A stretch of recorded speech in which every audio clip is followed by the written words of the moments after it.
Good afternoon. My name is Kunyan Liu. I'm with Microsoft. Today, I would like to take this opportunity to introduce you to CHERIoT, which is a project we've been working on for the past couple of years. So first, what is CHERIoT? So CHERIoT is CHERI for IoT. As you may already be aware, the CHERI concept come up with it's from University of Cambridge, about 13 years ago now. It is really stands for capability hardware enhanced RISC instructions. It is a memory safety enforced through ISA extension, so essentially by hardware. So the previous work with CHERI focused on 64-bit architecture we called Big CHERI. And that involves MIPS, ARM 64-bit, and also there's some work on the RISC-V 64-bit as well. So CHERIoT instead focuses on the 32-bit architecture, and it's basically a proposed ISA extension for memory safety and software compartmentalization. And one thing I would like to point out is because of in CHERI, it's kind of unique because all the memory safety features are enforced by hardware extensions. So they actually require minimal changes to the application software source code at the C or C++ level. The CHERIoT is a hardware, software, and toolchain co-development project.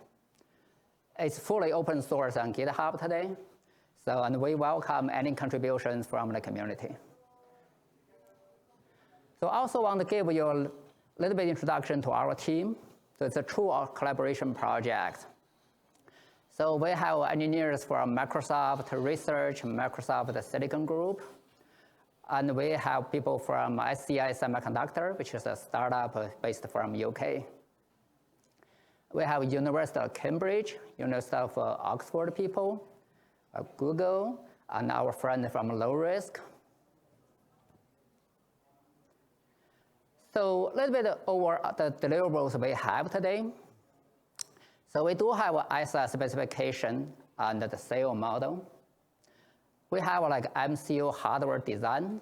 We call it CHERIoT IBEX, which we will go through in a little bit more detail later. We have an LLVM-based CHERIoT compiler linker toolchain. And we do have an RTOS design called CHERIoT RTOS. Finally, we do have a low-cost FPGA platform called CHERIoT Safe that you can actually try today. This is a little bit background about why we're doing this and what kind of problem we're trying to address. I'm showing two charts here. The one on the left is directly from the NIST website. It's a visualization of the security bugs over years. So basically, CVE stands for Common Vulnerability and Exposure. As you can see, the number of security issues found over years are pretty steadily increasing. And there's a pretty big jump for some reason around 2017. So the data end here at July 2022. So that last bar is actually not become lower just because it's fewer bugs. It's really just because a half a year worth of data. So the point is there's literally tens or hundreds of those issues found every single day. On the right side is a chart from a Blue Hat conference, which is a Microsoft security conference. Essentially, the author did basic analysis about basically the root cause of the security vulnerabilities. As we can see, over time, actually pretty steadily, 70% of the CVEs can be attributed to memory safety issues. And one more observation I want to highlight is, today, I think the number of connected IoT devices worldwide is over 15 billion. And that number increases by a few billion every single year. So that's the scope of the problem we're trying to tackle.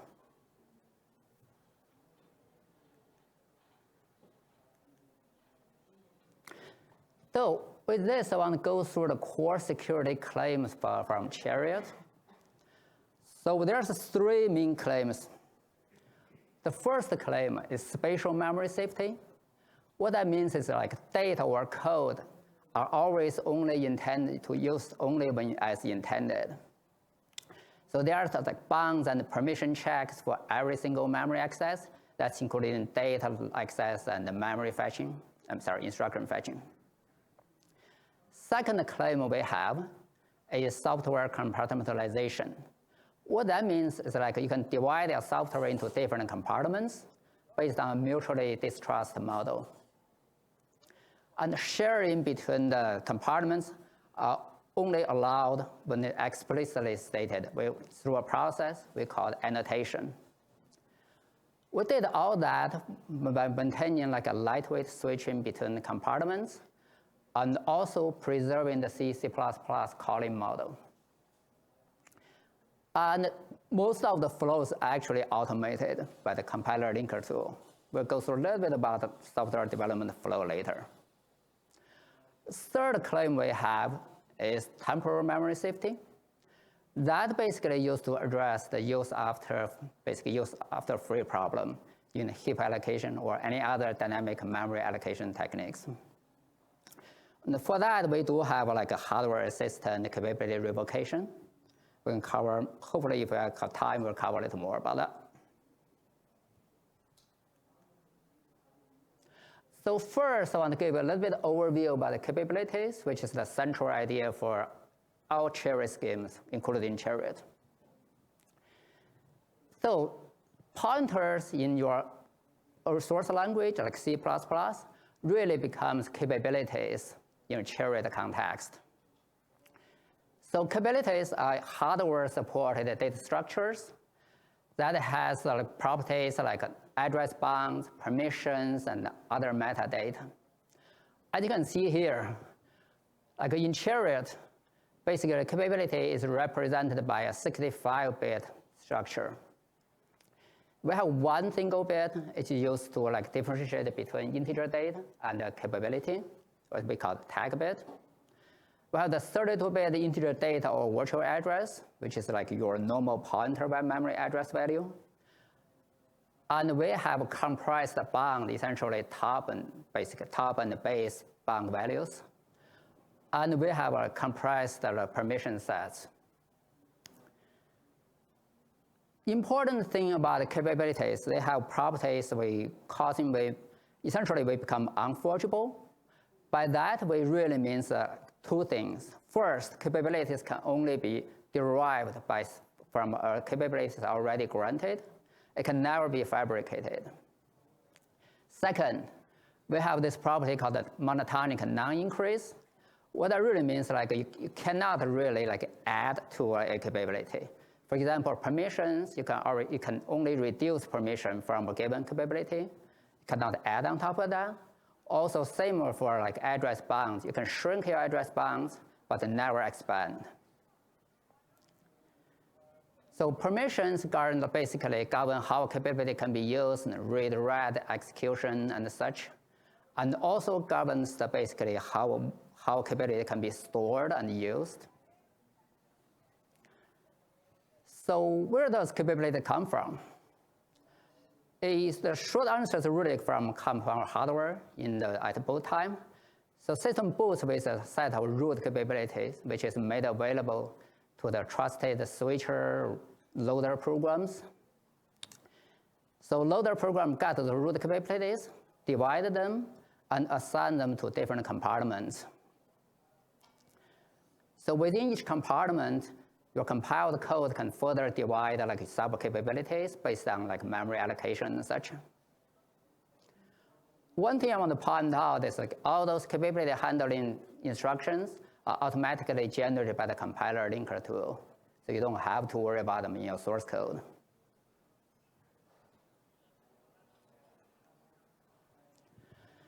I'm going to go through a little bit about our proposed ISA extension. So you can find the specification in our technical report. And also we do offer like something called CHERI, the SAIL, which is serves as like executable formal specification. So within the extension, there's about 30 new instructions. Those instructions basically manages like different categories like query and test capabilities, so extract different fields from a capability. And also manages capabilities, does things like deriving sub-capabilities and copying capabilities. For example, you want to set like a new memory bound for capability and derive a new sub-capability from it. And we also have like load store instructions controlling how do you like store capabilities in memory and how do you fetch them from memory. We also have like essentially the jump instructions expanded to support capabilities. We have like a set of new registers, architectural registers. It's very similar to the CSRs today. We call them like SCRs or special capability registers. So those store the root capabilities when the system first boots up. And they track and govern, like check the executions. For example, that's called a special capability, or called a PCC or PC capability. And we extend the capabilities like MEPC, MTWAC to make sure we can handle the exceptions using capability-based instructions. And of course, there's like memory access checking based on those capabilities. And we do define a set of error handling, either based on exceptions or based on tag clearing.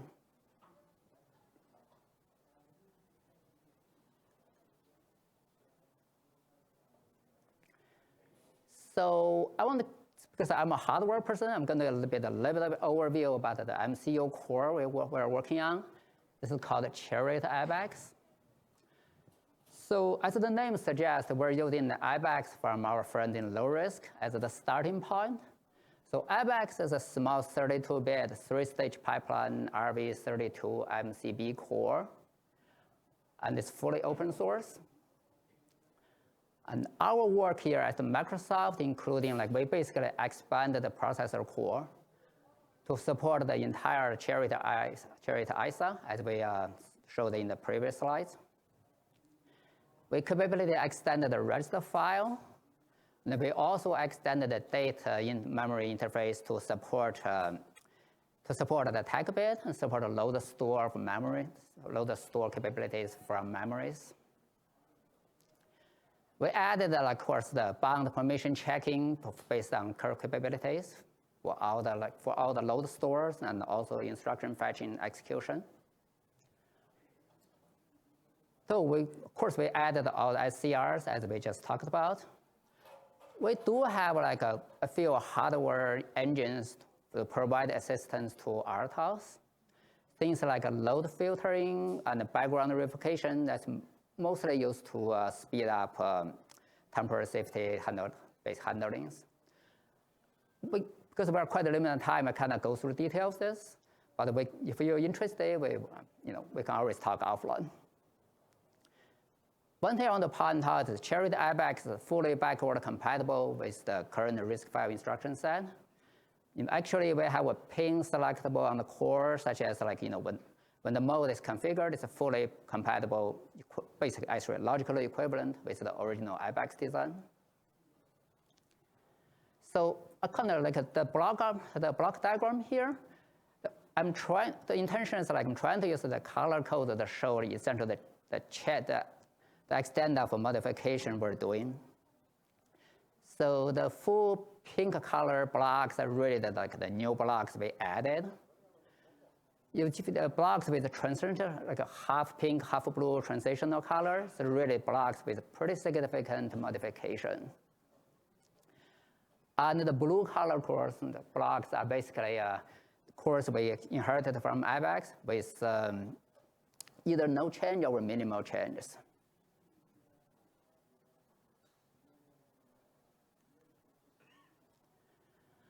A little more about the CHERIoT IBEX.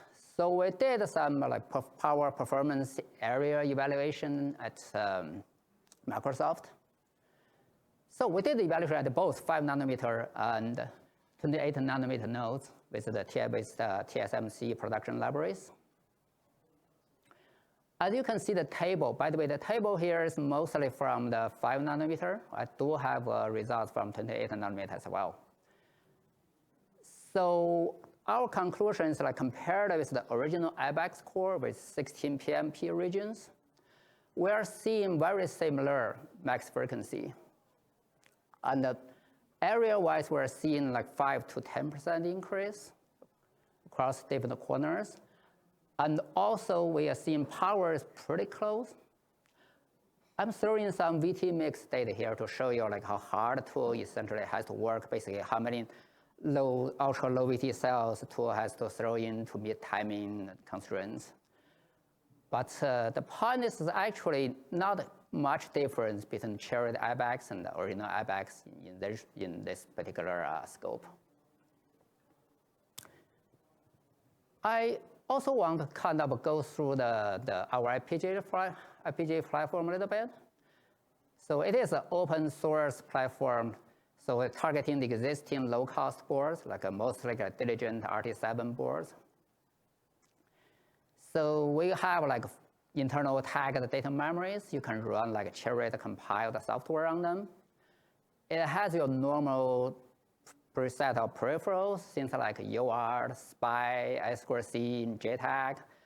It has like a click engine, DMA engine and stuff. So essentially it's used to people to explore and designing software. And we do have like a CHERIoT aware RISC-V debugging. So you can use the JTAG debugging to poke into capability registers and also to read like a load or store capabilities from system memories. It supports like a validator VCS simulation environment. I think internally at Microsoft will use VCS more, but we do support a validator, and we understand that like a lot of people out there are actually using validator. So what we've really been focusing on right now is to basically validation and verification. We have a team of people at the University of Oxford helping us doing essentially formal verification between the CHERIoT sale model and the CHERIoT IBEX RTL. They made pretty impressive progress actually in terms of like instruction correctness.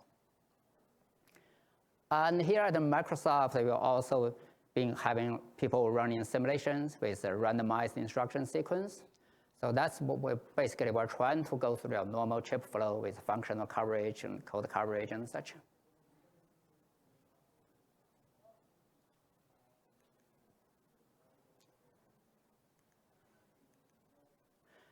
So I kind of want to go through a little bit about the software development flow. I'm a hardware software person, but this is kind of what I understand by talking to our software people. Essentially, it's not really that different from the flow you have today. Pretty much the only step is, only additional step is you have to, if you have compartments in your C++ code, for example, if you try to like kind of getting like a third-party design network stack or something, and you want to put a separate compartment from your main application code, you can basically like essentially annotate like at your source code, define different attributes. What I have here, the first part really is to like declare the calling interface between two different compartments. So essentially, this is like a compartment, the name of the compartment. And this is like essentially the prototype of like the above calls. What kind of like parameters you can expect to pass in between the compartments. And the second part really is kind of defining like within a big compartment being called. It shows essentially like which buffer, which memory you are allowed to expose to a different compartment. So after this annotation step, got it, almost. So after this, we could basically compile with the CHERIoT LLVM compiler. And the third step, basically what we increase is that you link into the CHERIoT RTOS, which provide like essentially the loader switch program and other runtime support, things like memory allocation and such. And the final step is send and deploy an image.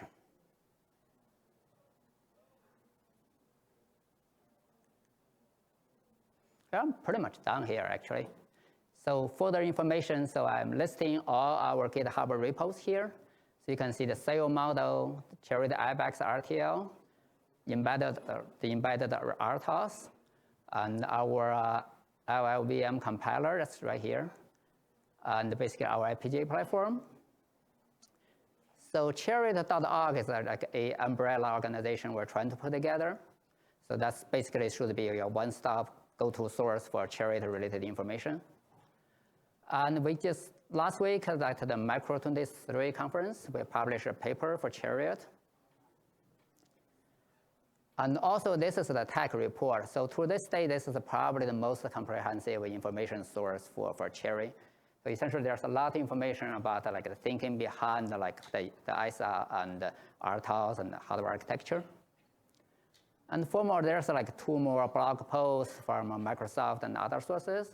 So I explain essentially like, what are we thinking in terms of CHERI IBEX and why are we doing this, so more background information.